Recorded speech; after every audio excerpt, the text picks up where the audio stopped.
Higher study সিস্টেমগুলো নিয়ে কিছু কথা বলবো আজকে। সেটা হলো যে হায়ার স্টাডির ধাপগুলো কি কি।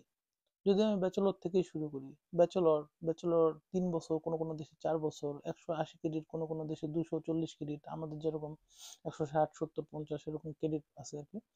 তো ব্যাচেলর করার পর আপনাকে ব্যাচেলরের পরের স্টেপটা হলো মাস্টার্স। মাস্টার্স 2 বছরের হয়, বাংলাদেশে কোনো কোনো ক্ষেত্রে 1 বছরেরও হয়। যাদের থিসিস আছে তাদের 1.5 বছর। অন্যান্য দেশে সব জায়গাতে মাস্টার্স মেনলি 2 বছর এবং 4 সেমিস্টার, 120 ইসিটিএস বা ইউরোপিয়ান ক্রেডিট ট্রান্সফার সিস্টেম বা আদার ক্রেডিট সিস্টেম। তো ব্যাচেলর পর মাস্টার্সের পরের ধাপটা হলো আহ, আপনার হলো পিএইচডি। মাস্টার্সের পরে হলো পিএইচডি।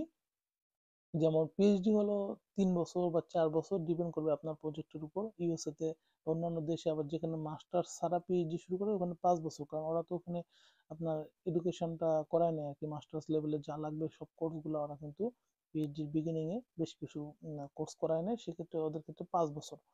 ইউরোপে যেহেতু পিএইচডি একটা জব বা এমপ্লয়মেন্ট, সো এখানে আপনার হলো 3 বছর, 3.5 বছর, 4 বছর এরকম সময় লাগে। পিএইচডির পরের স্টেপটা হলো আপনার হলো পোস্ট ডক্টরেট। পোস্ট ডক্টরেট হিসাবে অনেকেই পোস্ট ডক্টরেট বা সায়েন্টিস্ট হিসেবে অনেকেই অনেক ইউনিভার্সিটি, রিসার্চ সেন্টার এগুলোতে জব করতে পারে। এখানে ডিপেন্ড করবে ইউনিভার্সিটি। কোনো কোনো দেশে স্পেসিফিক নিয়ম আছে, যেমন জার্মানিতে এরকম নিয়ম আছে যে পিএইচডির পরে পোস্ট ডক বা পিএইচডি এবং পোস্ট ডক এই জিনিসটা কিন্তু একাডেমি হিসেবে ধরা হয়েছে। তো এই টোটাল বিষয়টা 10 ইয়ার্স। পিএইচডি যদি আপনার 4 বছরে করেন তাহলে ওদিকে আর 6 বছর, আপনার হাইস্ট আর 6 বছর পোস্ট ডক হিসেবে থাকতে পারবেন। তারপর আপনাকে একাডেমি ছেড়ে দিতে হবে, অথবা ওই সময়টার মধ্যে আপনাকে পার্মানেন্ট কন্ডিশন বের করতে হবে।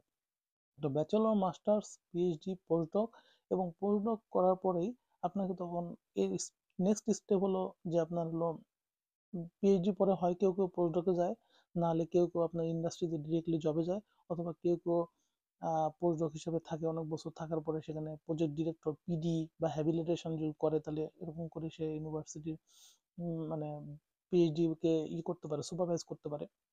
এরপরে একাডেমিক কোনো কন্ডিশন খুঁজে বের করা, অথবা আপনার হলো যদি একাডেমিয়াতে কোনো পজিশন খুঁজে না পায় তখন রিসার্চ সেন্টার যদি পার্মানেন্ট কোনো পজিশন খুঁজে পায়, যে রিসার্চ সায়েন্টিস্ট হিসাবে পার্মানেন্ট এমপ্লয়ি, সায়েন্টিফিক এমপ্লয়ি হিসাবে যদি কোনো বা টেনিউর ট্র্যাকের কোনো পজিশন যদি পায়, এটা, অথবা আপনার আপনার দেন এগুলো যদি কোনোটাতে না হয় তাহলে কোম্পানি। এই হলো টোটাল আসলে হায়ার স্টাডি যে টোটাল সিস্টেমটা ওভারঅল ওয়ার্ল্ডের।